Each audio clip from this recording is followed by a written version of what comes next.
పెళ్ళం నాలుగని పెళ్ళం నా చక్కెర కానీ పెళ్ళం ఓ నీ పెళ్ళం నా పెళ్ళం అయినా ముగ్గురు మూతలు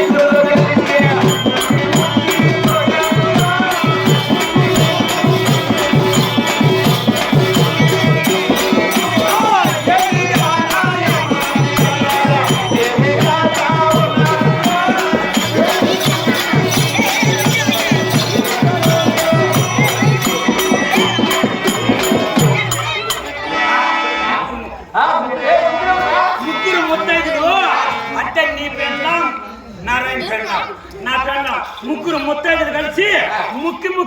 ముక్కి తోసిన చెత్త అయినా రేపరే ఇప్పుడు మనం ఏంటికి వచ్చింది ఇప్పుడు మనము మన పంటల పైర్లు వచ్చి ఈనాడు అప్పులు చేసి పంటలు చేసాము పంటలు పైరు మనకు దక్కనే కన్నా ఆ అడవి మృగాలన్నీ వచ్చి మన పంటలు నాశనం చేస్తున్నాయి అయినా అక్కడ దేవుడు నరసింహస్వామి వచ్చినాడంట స్వామితో మన బాధలు చెప్పుకున్నా ఆ మృగాలని